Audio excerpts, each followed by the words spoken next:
ना लिकड़िया सतसंग की जड़ कै सारा जन भाग्या हांडा भाग्या भाग्या ना लिकड़िया सतसंग की जड़ कै सब दिन धंधे में खोया सो गया रात न पड़ कै सब दिन धंधे में खोया सो गया रात न पड़ कै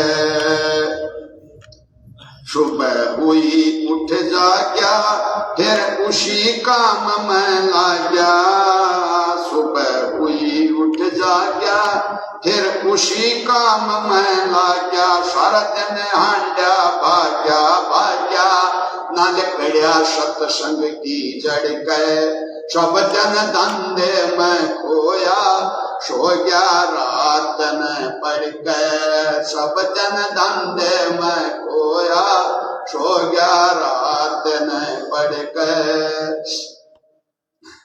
ये सत्संग जो होता है ये हमारे लेखे जोखे में आता है। सत्संग में ही ज्ञान होता है, सत्संग में ही अच्छी शिक्षा मिलती है, सत्संग में ही संत महापुरुषों के दर्शन होते हैं। सत्संग बहुत जरूरी है इस जीवन के लिए।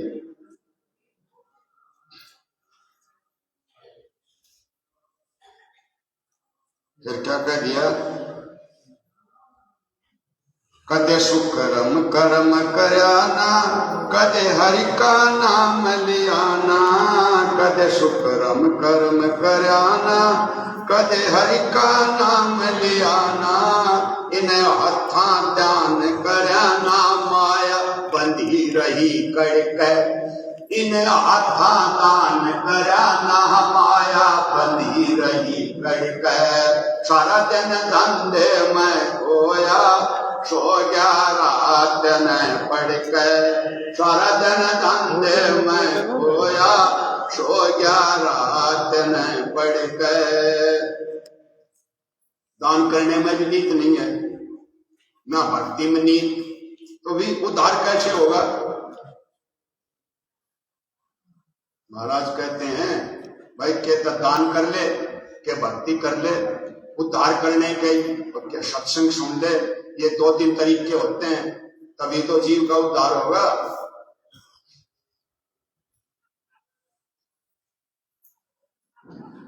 बंदे ले ले हरि का नाम सब हो जाएंगे बिगड़े काम बंदे ले ले हरि का नाम तेरे सब हो जाएंगे काम गाव दास मुखी राम बंद जा सत्संग की पड़ कै गावे दास मुखी राम बंद जा सत्संग की पड़ कै सारा दिन धंधे में खोया सो गया रात न पड़ कै सारा दिन धंधे में खोया सो गया रात न पड़ कै।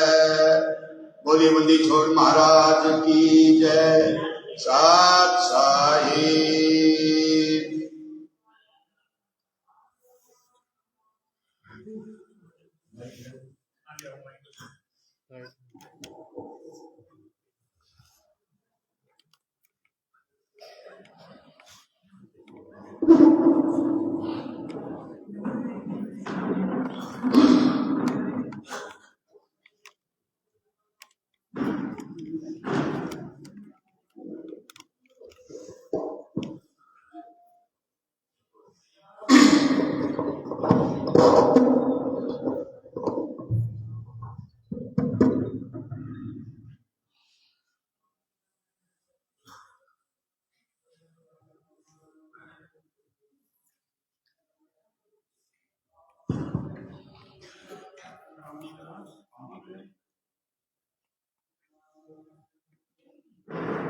शरणा पुरुष कबीर का सब संतन की ओट, गरीब दास रक्षा करें कबहु न लागे चोट। पूर्ण ब्रह्म कृपा निधान सुन के शो करतारे, गरीब दास मुझ दीन की रखियो बहुत संभार। बिना धनी की बंदगी सुख नहीं तीनों लोके। चरण कमल के ध्यान से गरीब दास संतोष। बोलिए सतगुरु कबीर साहेब की जय। बंदी छूट गरीबदास जी महाराज की जय। सर्व संतों की जय। स्वामी जयराम जी महाराज की जय। स्वामी दयालुदास जी महाराज की जय। स्वामी ब्रह्म सागर भूरी वाले महाराज की जय। परम धाम छुड़ानी धाम की जय। सर्व धामों की जय। गौ माता की जय। गंगे माता की जय। भारत माता की जय। अपने अपने गुरुदेव महाराज की जय। बंदी छोड़ के प्रेमी जनों, परम धाम छतरी साहेब छुड़ानी धाम में 7 तारीख से 17 तारीख तक ये 11 दिवसीय महान अनुष्ठान कार्यक्रम चल रहा है। बंदी छोड़ गरीबदास महाराज जी की वाणी के 108 श्री अखंड पाठ, सत्संग, प्रवचन, भंडारा, यज्ञ, हवन, सारी धार्मिक क्रियाएं और दान करने का, सेवा करने का, परिक्रमा करने का मौका भगत जनों को मिल रहा है। मैंने कल भी बताया था कि ये इस साल में चौथी बार 108 अखंड पाठ हो रहे हैं। पहले जनवरी मास में परम पूजनीय गरीबदास ये पंथ माता श्री ओमवती जी की स्मृति में पाठ हुए। फिर जून के महीने में सदगुरु कबीर साहिब के अवतरण के अवसर पर अखंड पाठ हुए। तीसरी बार भादों के मेले में बंदी छोड़ गरीबदास महाराज जी के निर्माण के उपलक्ष्य में 108 अखंड पाठ हुए।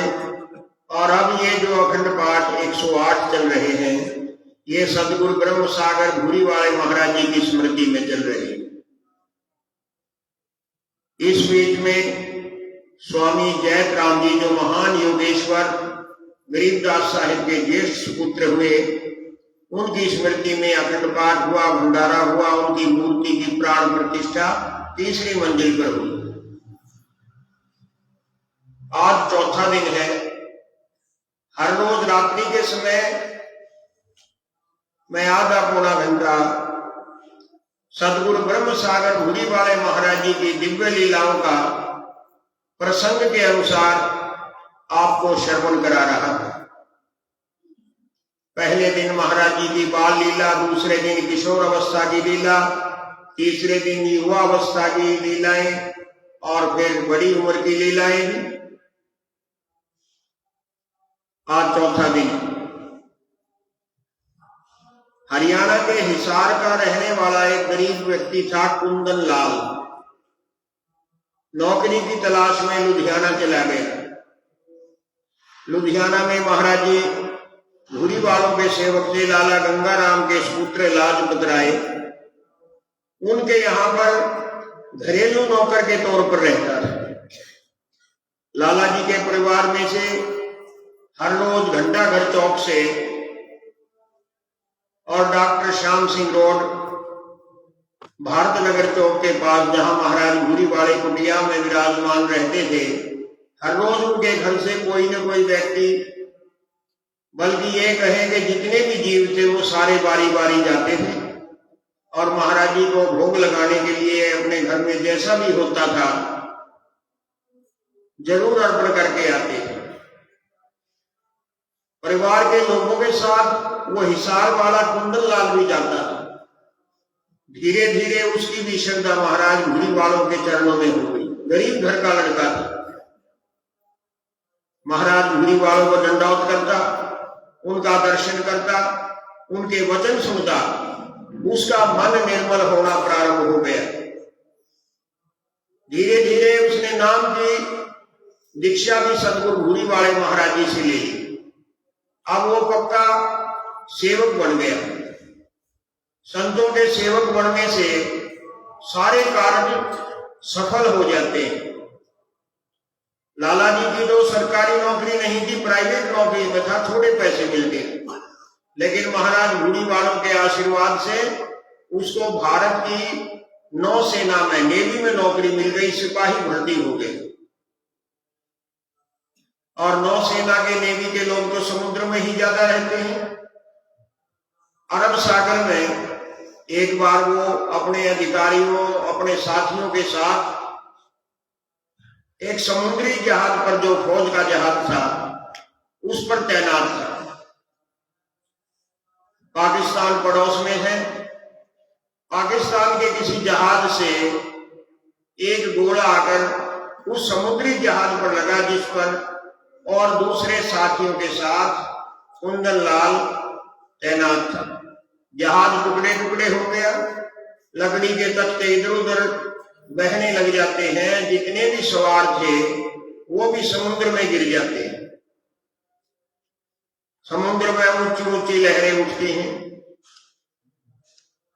एक बार तो कुंदन लाल घबरा गया, लेकिन उसकी निगाह एक तख्ते पर, लकड़ी के फट्टे पर पड़ गई।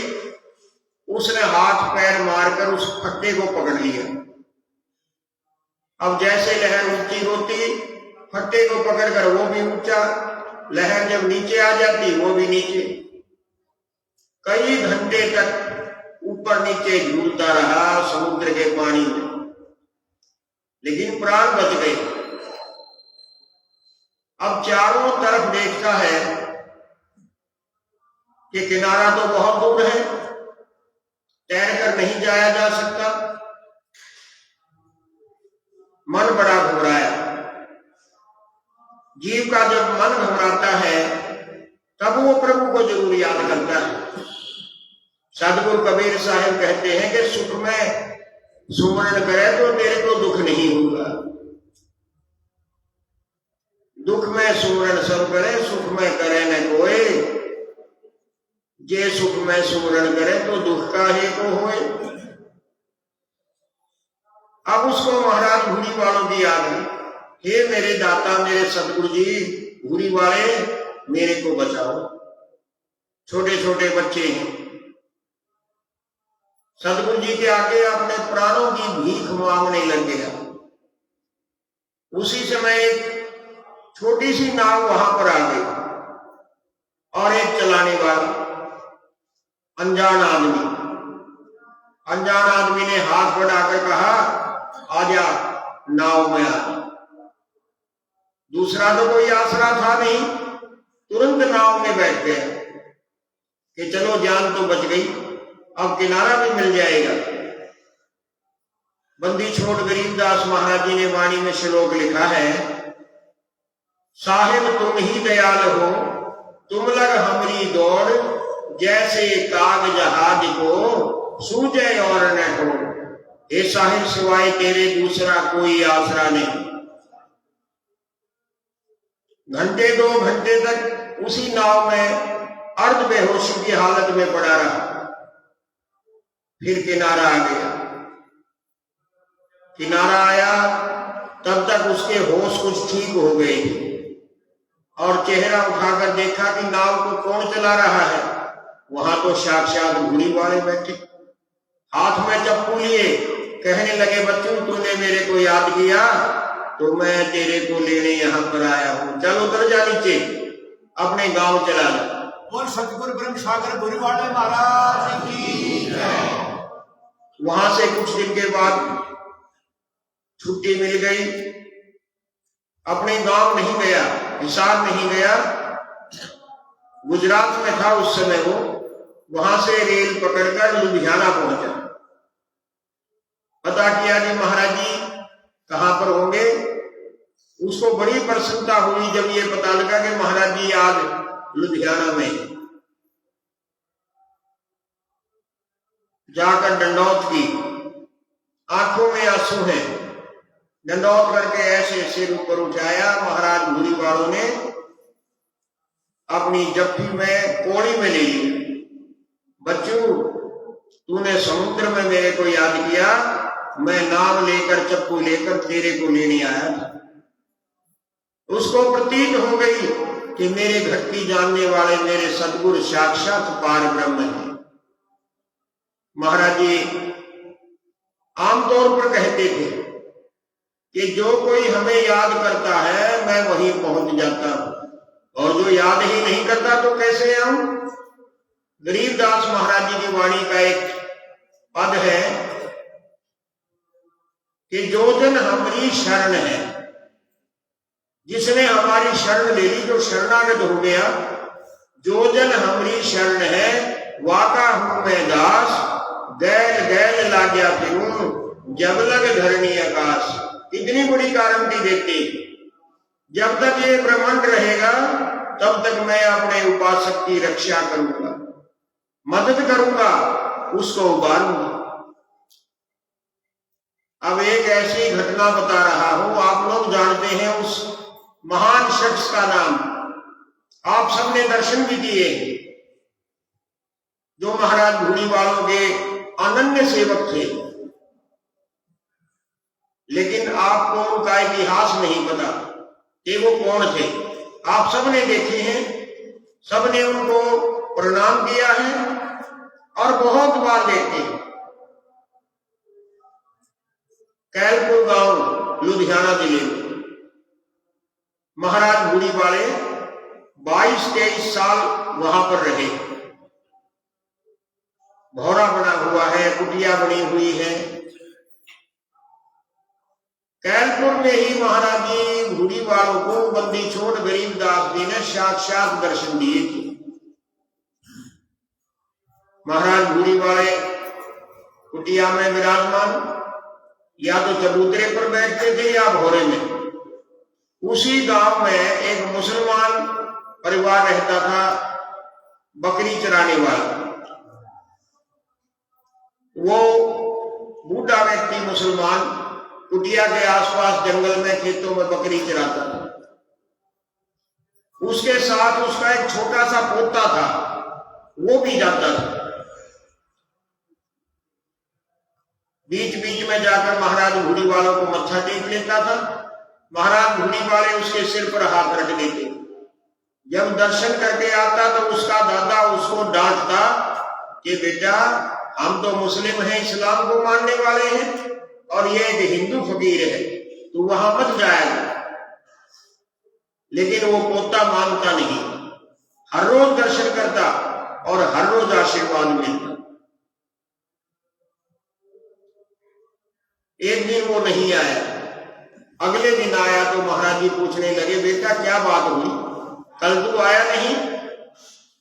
कि महाराज जी क्या बताऊं, मेरे दादा ने मेरे को बहुत गुस्सा किया, डांट मारी, और फिर घर जाकर मेरे पिता को भी मेरी शिकायत की कि एक मुस्लिम होकर ये बाबा भूरी वाले हिंदू फकीर का दर्शन करने जाता है। महाराज जी कहने लगे, अच्छा और क्या कहा? कि ये कहा कि हमारे अल्लाह ताला से बड़ा इस संसार में कोई नहीं, ना तो कोई फकीर है, ना कोई साधु है, ना कोई संत है। महाराज भूरी वाले कहने लगे, अल्लाह ताला तो बड़ा है, इसमें कोई शक नहीं, लेकिन बेटा तू आज एक काम करना, रात को जब सब लोग भोजन कर लें तो तू अपने दादा से कहना कि दीपक बुझा दो घर में जिससे रोशनी होती है, और अपने अल्लाह ताला की इबादत करो और अल्लाह ताला को बुलाओ और वो रोशनी करे। उसने यही किया। और फिर बेटा ऐसे करना, अगर अल्लाह ताला आकर रोशनी कर दे तो ठीक है, और नहीं तो तू कहना कि दीपक को बुझा दो और मैं भूरी वालों को बुलाऊंगा रोशनी के लिए। जब दादा को ये बात कही, दादा कहने लगा, बेटा हमारे इतने अच्छे भाग्य कहां के अल्लाह ताला हमारे घर में दीदार नहीं, इतने भाग्यशाली हम नहीं। लेकिन बच्चे ने जिद लगा ली, दीपक बुझा दिया, चारों तरफ अंधेरा हो गया। कहने लगा अपने पिता को, दादा को कि आप अपने अल्लाह ताला को बुलाओ। अल्लाह ताला ने कहा आना था, 10 मिनट 20 मिनट आधा घंटा सब लोग अंधेरे में बैठे रहे। फिर वो बच्चा कहने लगा, अब मैं अपने बाबा भूरी वाले को बुलाता हूं। महाराज भूरी वालों का ध्यान किया, तुरंत प्रकट हो गए खुद वहां, और इतनी रोशनी हो गई जैसे हजारों लाखों दीपक जगमगा रहे हैं। गरीबदास साहिब ने वाणी में लिखा है कि पहुंचूंगा क्षण एक में, जन अपने कहे, जो मेरे को याद करेगा क्षण मात्र में पहुंच जाऊंगा। ऐसा चमत्कार, ऐसी दिव्य लीला देखकर उसका बाप, उसका दादा, सारा परिवार, घर के सारे सदस्य बहुत प्रसन्न हुए कि बेटा तुमने तो कोई सिद्धि प्राप्त कर ली। बच्चा कहने लगा, दादा मैंने कोई सिद्धि प्राप्त नहीं की, ये सब मेरे सदगुरु भूरी वाले की कृपा है। बोल छोड़ महाराज की। धीरे धीरे बच्चा बड़ा होता गया और नित्य ही महाराज जी की सेवा में जाता। घर वालों ने उसको जाने से रोकना बंद कर दिया, क्योंकि उनको पता था कि ये बच्चा अब मानने वाला नहीं। फिर समय आ गया हिंदुस्तान पाकिस्तान के बंटवारे का, 1947 का। मुसलमानों को पाकिस्तान में जाना था, पाकिस्तान के हिंदुओं को इधर आना था, अदला बदली, बड़ी मारकाट मची थी। सारे घर वालों ने अपने सारा साजो सामान बांध लिया, चलने की तैयारी कि लुधियाना जाकर रेल पकड़नी। वो बच्चा कहने लगा, अब तो बच्चा भी नहीं, 16-17 साल का गबरू जवान था, कहने लगा आप लोग जाओ, मैं तो यहीं रहूंगा बाबा भूरी वाले की सेवा में। रेलवे स्टेशन से सब लोग रेल में चढ़ गए और वो सीधा महाराज भूरी वालों के पास कुटिया में पहुंच गया। हे मेरे परमात्मा, मेरे को सदा अपनी शरण में रखना। महाराज भूरी वाले कहने लगे, बेटा तेरा परिवार, महाराज जी मेरा कोई परिवार नहीं, मेरे तो सब कुछ आप हैं। अब महाराज भूरी वालों ने सिर पर हाथ रखकर कहा कि बेटा हम सदा तेरी रक्षा करेंगे, तेरी कीर्ति होगी। छुड़ानी धाम छतरी साहिब की सेवा में जीवन लगा ली, और वही हुआ। अब आप लोग समझ गए होंगे कि वो मुसलमान का बच्चा गबरू जवान कौन था। वो थे परम पूजनीय ज्ञानदास जी महाराज। छोड़ महाराज। ज्ञान जी को छुड़ानी का बच्चा बच्चा जानता है, वृद्ध जानते हैं। छतरी साहिब मंदिर में अगर आज तक किसी ने सबसे ज्यादा सेवा की है तो ज्ञान जी ने।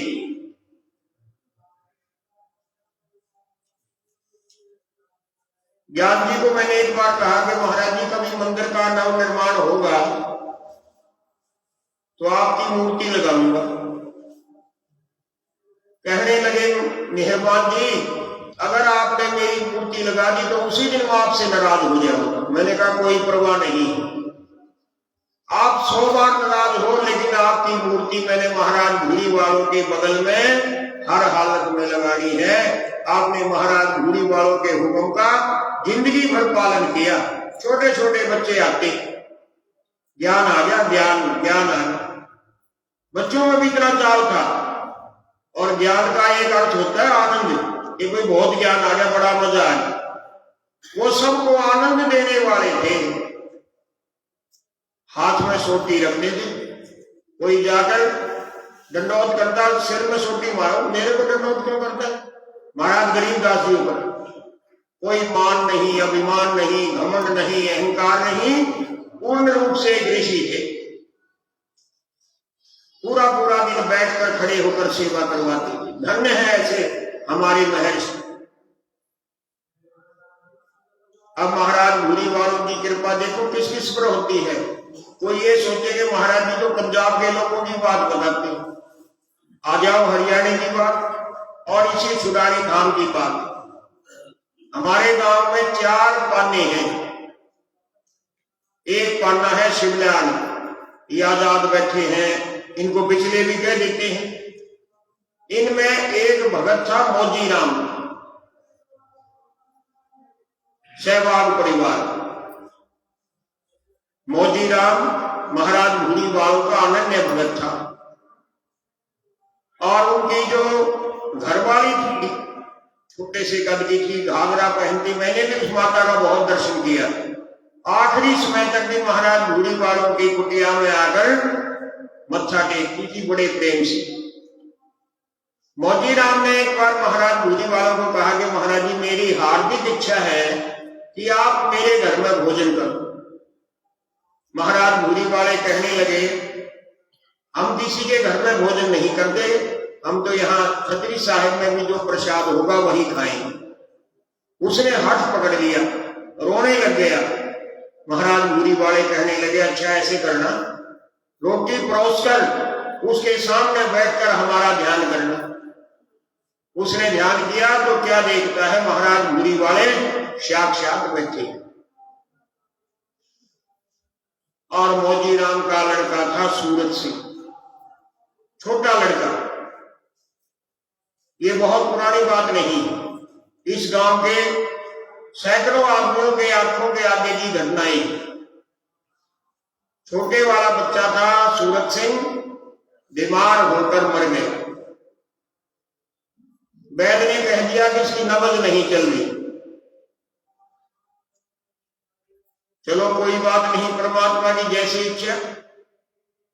बच्चा हट गया। हमारे हरियाणा में हटना कहते हैं बच्चे का मर गया, छोटे बच्चे का।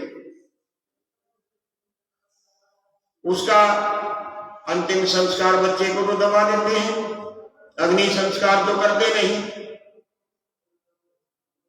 उसकी माता कहने लगी, चलो ठीक है, बच्चा मर गया, मैंने छाती पर पत्थर रख लिया, जाते जाते छतरी साहब में ले जाओ, वहां पर भूरीवाले महाराज जी आ रहे हैं चुबारे में, उनको मत्था टिकाना। लोग कहने लगे कि मरे हुए शरीर का क्या मत्था टिकाना। बुढ़िया कहने लगी, नहीं जरूर। उसके अंतर में कोई विश्वास था। सब लोग आ गए, महाराज भूरीवालों के पास ले गए, बच्चा महाराज जी के आगे रख दिया। महाराज भूरीवाले कहने लगे, मौजीराम क्या बात है कि महाराज जी ये हट गया है, मतलब मर गया है।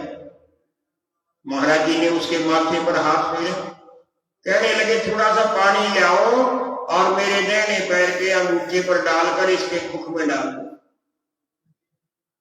मौजीराम ने ऐसा किया, लड़का जिंदा हो गया। बोलो बंदी छोड़ महाराज की जय। फिर वो सूरत सिंह फौज में भर्ती हो गया। हमने भी दर्शन किए हैं सूरत सिंह के, उनके परिवार के भी, आज भी उनका परिवार है। ये महाराज भूरीवालों ने ऐसी अलौकिक और दिव्य लीला 500-700 दिखाई, मैंने कल भी बताया था। अब चलो फिर वापस पंजाब में चल पड़ते हैं। पंजाब का एक गांव है चौंदा, वहां पर कुटिया बनी हुई है, बल्कि 2-3 कुटिया है, मेरा जहां तक ख्याल है 2 तो जरूर है। बड़े प्रेमी भगत थे। उस गांव से महाराज जी का बहुत लगाव रहे। महाराज जी का एक सेवक था नराताराम, रेलवे में नौकरी करता था। छोटी नौकरी थी, भारत के लोगों को बड़ी नौकरी तो अंग्रेजों के समय में मिलती नहीं थी। नराताराम का काम था टिकट काटना और कभी कभी झंडी दिखाने की ड्यूटी भी दे देते थे।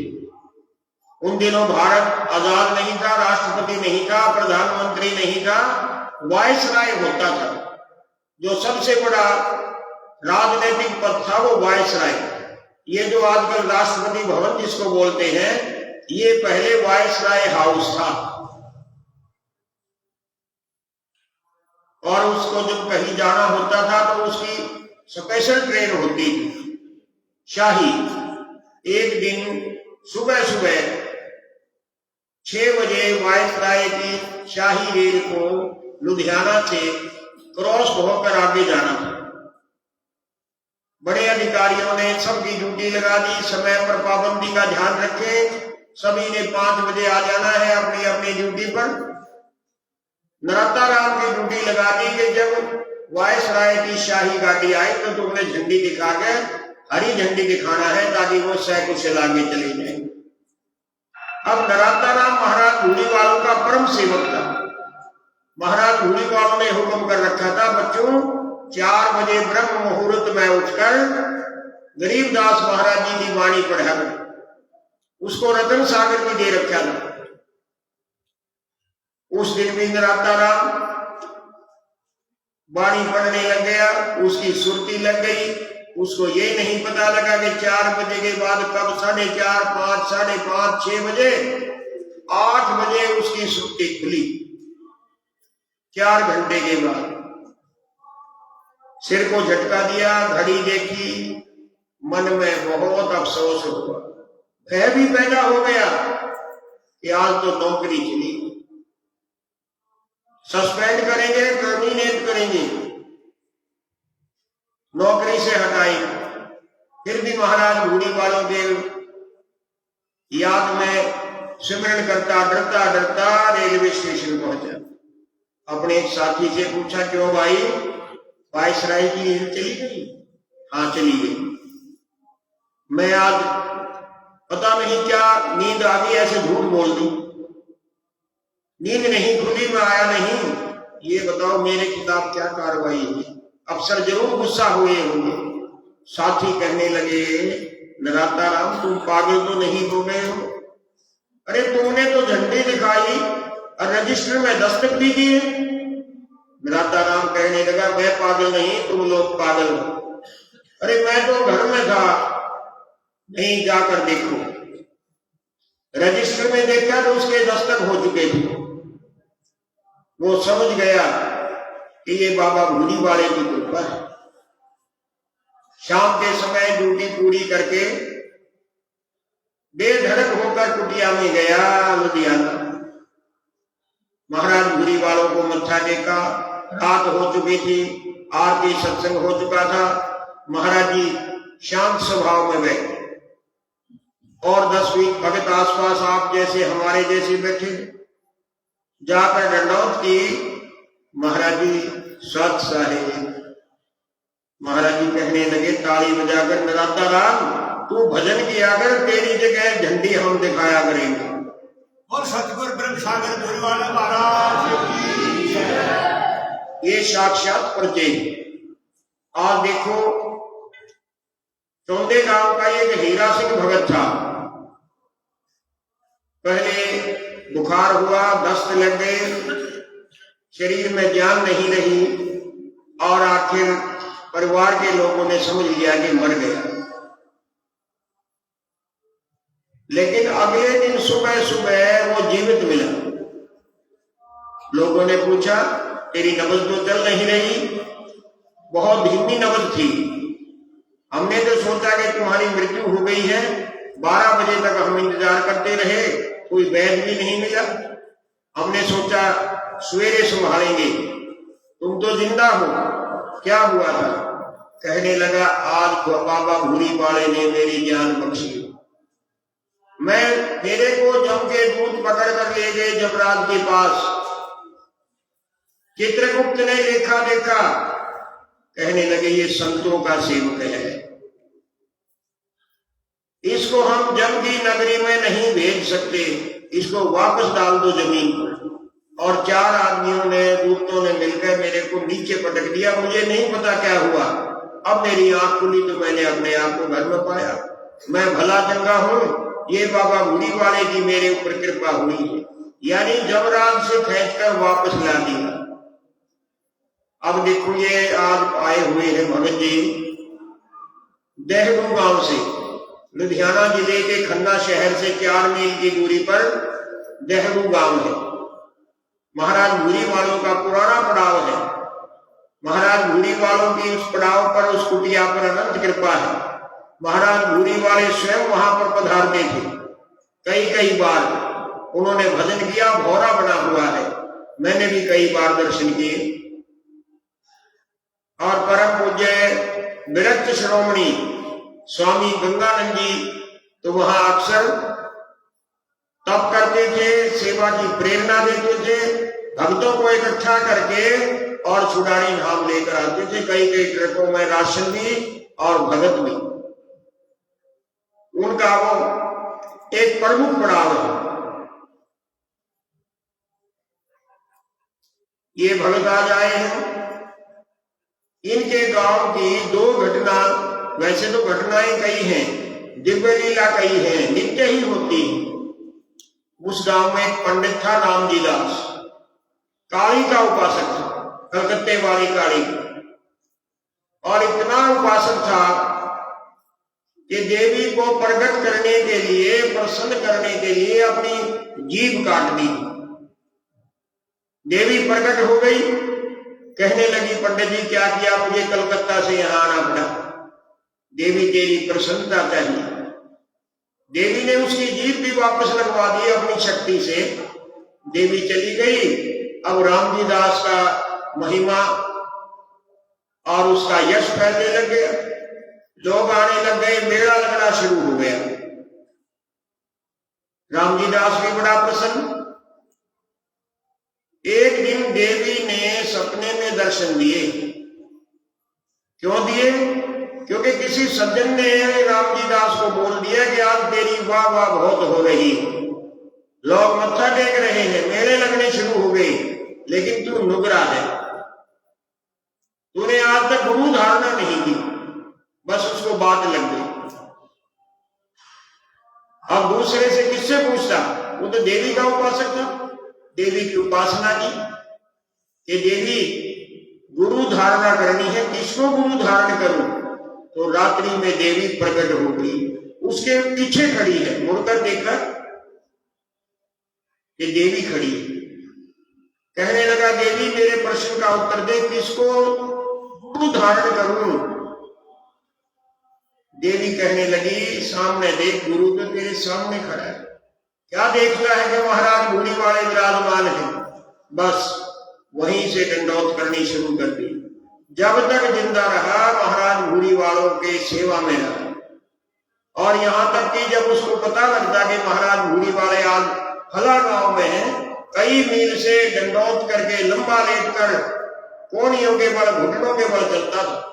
और जब छुड़ानी धाम आता, दुल्हेड़ा से लंबा लेट कर दंडौत करते करते आता था, उसकी छाती में भी खून निकलना शुरू हो जाता, चमड़ी उघड़ जाती थी। महाराज घोड़ी वालों का इतना पक्का, जो इतना पक्का होता है वो सीधा सतगुरु के धाम में जाता है, ना मृत्यु को प्राप्त होता, ना काल को प्राप्त होता है।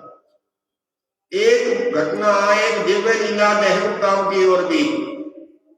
दो पंडित और थे, नराता राम और तिलक राम, पढ़े लिखे थे, भक्ति भावना तो ज्यादा नहीं थी। वो चाहते थे कि सोना बनाए। उन्होंने कहीं से सीख लिया कि कोई रसायन होता है, उससे सोना बना सकते हैं। बहुत काम किए, कभी रोगड़ों के पास गए, कभी अखाड़े के साधुओं के पास गए, उनकी लंगोटी धोई, उनके झूठे बर्तन साफ किए, उनकी सेवा की, लेकिन कोई ऐसा नुक्ता नहीं दे सका कि सोना बन जाए। उनके एक रिश्तेदार ने सलाह दे दी कि तुम्हारे देहड़ू गांव में महाराज घोड़ी वाले विराजमान हैं, उनकी शरण में जाओ, वो जो मर्जी कर सकते हैं, सतगुरु जो चाहे सो करें, जन की सकल अविद्या हरे। चला गया, महाराज घोड़ी वालों को दंडौत की। महाराज जी आप सब कुछ देने वाले हैं, हमें कई साल हो गए, अनेक उपाय कर लिए, हम सोना बनाने की विधि नहीं सीख सकते। महाराज घोड़ी वालों ने देख लिया, माया के लोभी। महाराज घोड़ी वाले कहने लगे 2 पैसे ले आओ। उन दिनों 2 पैसे का भी सिक्का होता था। महाराज जी ने कहा कि थोड़ी हल्दी ले आओ। हल्दी भी मंगा ली, सिक्के को हल्दी लगा ली और उसको एक बर्तन में दबा दिया। और महाराज जी ने अपने गंगा सागर के जल का सिक्का दिया, कहने लगे खोल के देखो। दोनों भाइयों ने, तिलक राम नराता राम ने देखा कि सचमुच में सोने का सिक्का है, बड़े प्रसन्न हुए। कहने लगे महाराज जी ये विद्या तो हमें भी सिखा। महाराज जी कहने लगे सोना बेचकर सेठ बनना चाहते हो, मुक्ति कैसे होगी? तब महाराज जी ने उनको ज्ञान का उपदेश दिया और दोनों महाराज जी के सेवक बने रहे। सोना बनाने का ख्याल छोड़ दिया, संतों की सेवा में जीवन गुजार दिया। महाराज गरीबदास जी ने एक बार एक सिद्ध को दिया था मंत्र, जो कहता था कि मैं सोना बनाने का रसायन अपने सिर की जटाओं में छुपा कर रखता हूं, मैं आपको दे दूंगा, सोना बनाओ भंडारे करो। महाराज भूरी वाले कहने लगे इधर आओ। महाराज जी गरीबदास जी एक ही स्वरूप थे। गरीबदास साहिब उनको खेत में ले गए, कहने लगे मैं लघु शंका करने जा रहा था, तुम यहाँ खड़े रहो झाड़ी के। महाराज जी ने लघु शंका की, अपने गंगा सागर से हाथ धोए, फिर उसको बुलाया कि जरा इधर झांक के देख। जहां पर लघु शंका की थी, पेशाब किया था, खेतों में दरेर दरार तो होती है। कहने लगे इस दरार के अंदर झांक कर देखा। सिद्ध जी ने देखा, उस दरार के अंदर उसको अथा सोने का, मोती, हीरे, जवाहरात, माणिक का भंडार दिखाई दिया। बस समझ गया कि तुम कोई सिद्ध नहीं है, तो सिद्धों के भी सिद्ध हैं। महाराज जी गरीबदास जी ने वाणी में फरमाया है, पारस की खान तो मूत्र की धार में, कहा मोती हीरा लाल है रे। बंदी छोड़ महाराज। अब महाराज जी भूरी वालों की कितनी दिव्य लीलाओं का वर्णन करूं। कुछ याद आ जाती है और कुछ को भूल भी जाता है। बहुत से महापुरुषों के श्रीमुख से सुनी है कि महाराज जी कैसे अपने भक्तों की लाज रखते थे, कैसे अपने भक्तों की रक्षा करते थे। सो प्रेमियों, आज यहीं पर कथा को पूर्ण कर रहा हूं। और रामदर्शन भगत जी ने पहले भी शब्द सुनाए, 2 शब्द और सुनाएंगे, उसके बाद प्रसाद वितरण होगा। बोलिए बंदीशोर महाराज की जय। के विशाल विशाल सतगुरु अजल दिगंबर जीर, भगत हित काया दर आए, अवगत सत कबीर, नानक दादू यद में अदादू, तेरी जान के वट सही, सुख सागर के हंस आए, भगत हिरंबर उरधरी, कोटे मान पर काश पूरण, रोम रोम की लारन, अजलया भंगी है सतसंगी, अवगत का दीदार है, धन सतगुरु उपदेश देवा, 84 भरम में डरी, तेज मोज धन दे कर कर, इसलिए हमको भेट ही, शब्द निवास आकाश वाणी, यो सतगुर का रूप है, चंद सूरज नरी पवन पानी, ना जहाँ छाया रूप है, रहता रमता राम सारे, अवगत अल है अलेख है, तूने पाचन जन्मवादी, उल्टा खान देख है, रोम रोम में जाप जप ले, अष्ट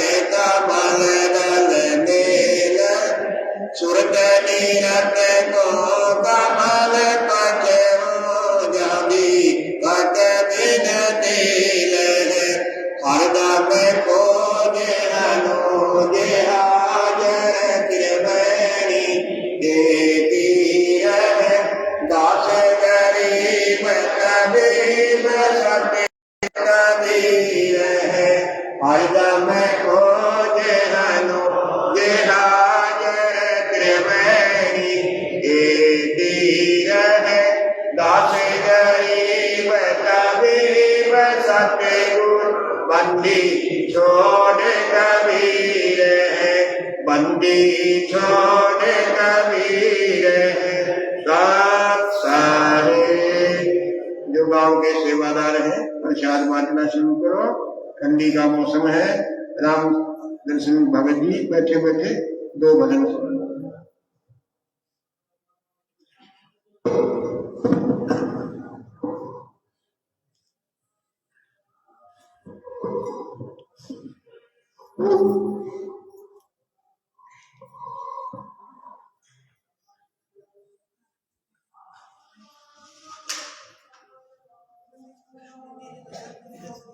बोलिए बंदी छोड़ महाराज की जय।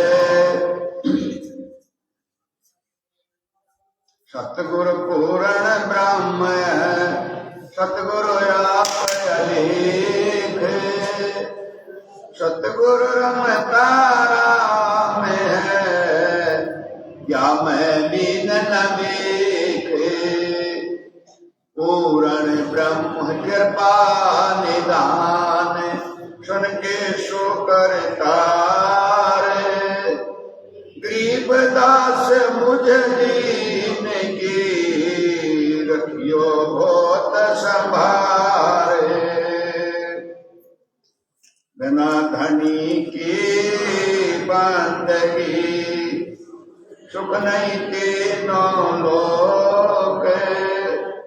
चरण कमल के ध्यान से गरीबदास संतोष।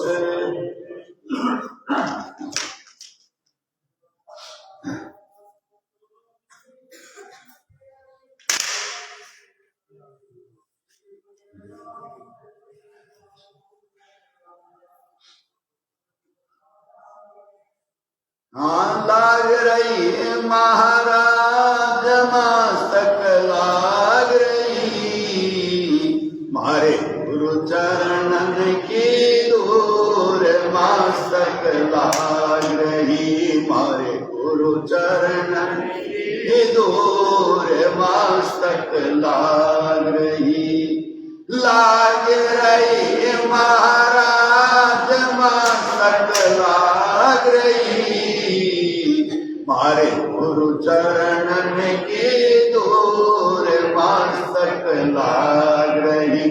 मारे गुरु चरणों के धूल मस्तक लाग रही।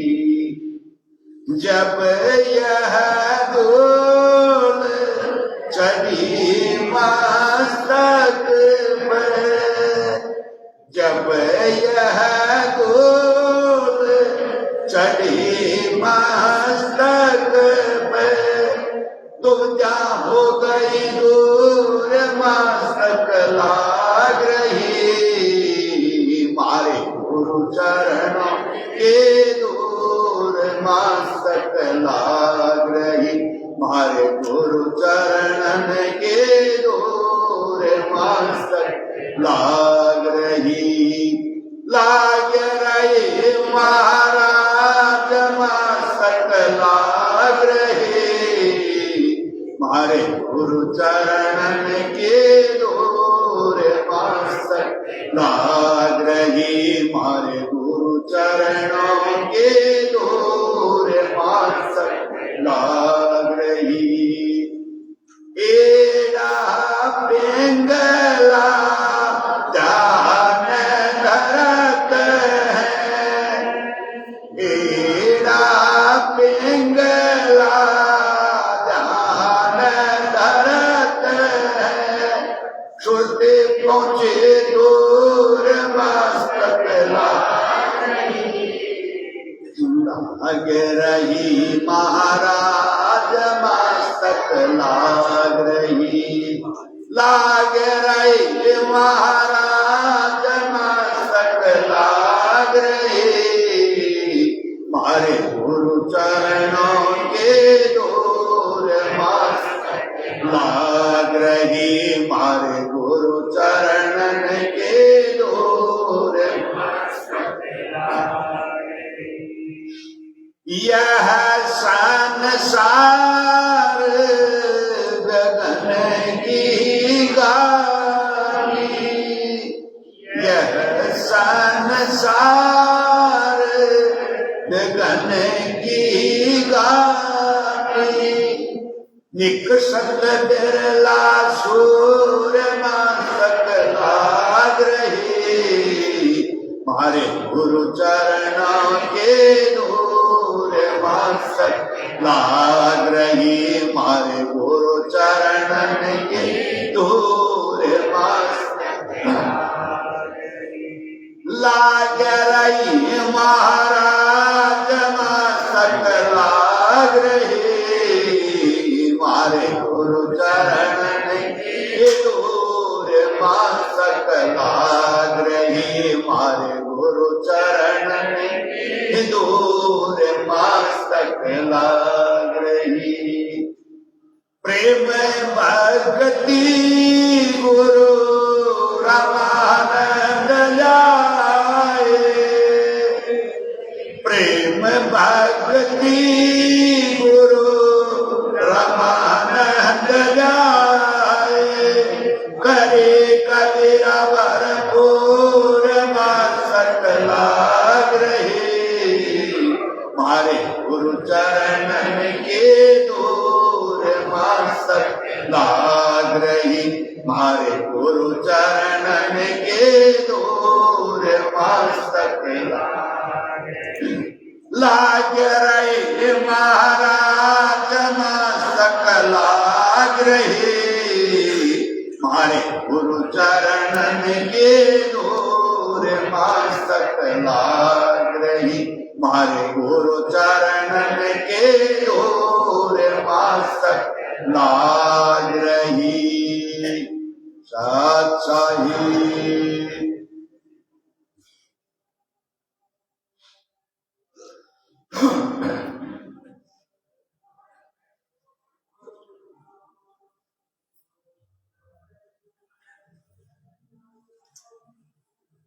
ये जागे सखी उठे जागे तेरा सतगुरु आया जागे सखी उठे जागे तेरा सतगुरु आया सतगुरु आया तेरा मालक आया सतगुरु आया तेरा मालक आया जागे सखी उठे जागे तेरा सतगुरु आया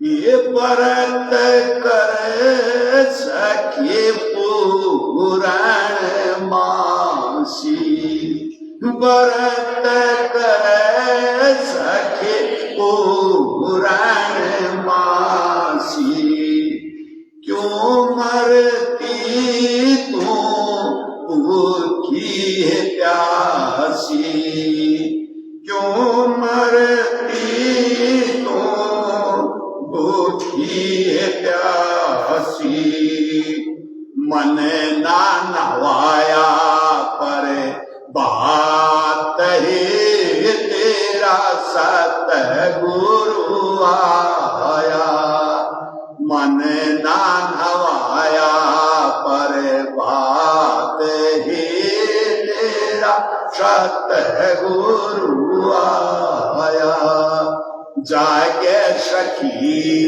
उठे जागे तेरा सतगुरु आया ये गंगा जमुना मल मल नहावे गंगा जमुना मल मल नहावे तन कंबली नए बहना रोज नवावे तन कंबली न बहना रोज नवावे हे तो या न गले का दाग ही तेरा सतगुरु आया दोया न दिल का दाग ही तेरा सतगुरु आया जागे सखी उठे जागे तेरा सतगुरु आया। 2 दिन का सखी दर्शन मिला, ये 2 दिन का सखी दर्शन मिला। फिर उठ जागायो हंस अकेला, फिर उड़ जागायो हंस अकेला। ये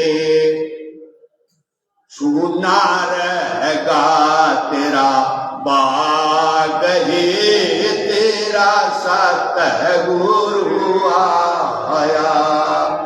ये सुना रहेगा तेरा बाग ही तेरा सतगुरु आया। जागे सखी उठे जागे तेरा सतगुरु आया। हे सतगुरु आया तेरा मालिक आया। जागे सखी उठे जागे तेरा सतगुरु आया। ये शरण मचंदर जति गोरख बोले, शरण मचंदर जति गोरख बोले। मन के पति तय सन मुख भूले, मन के पति तय सन मुख भूले। मिटे जाएंगे दिल के ताक ही तेरा सतगुरु आया। मिटे जाएंगे दिल के ताक ही तेरा सतगुरु आया। ये जागे सखी उठे जागे तेरा सतगुरु आया। सतगुरु आया तेरा मालिक आया। जागे सखी उठे जागे तेरा सतगुरु आया। बोली बंदी छोड़ महाराज की जय। सतपुरुष कबीर साहब महाराज की जय। जगत गुरु आचार्य श्री गरीबदास जी महाराज की जय। आचार्य गति नशीन हजूर साहब श्री विद्यासागर जी महाराज की जय। परम धाम श्री चुरानी धाम की जय। स्वामी जयराम जी महाराज की जय। स्वामी दारूदास जी महाराज की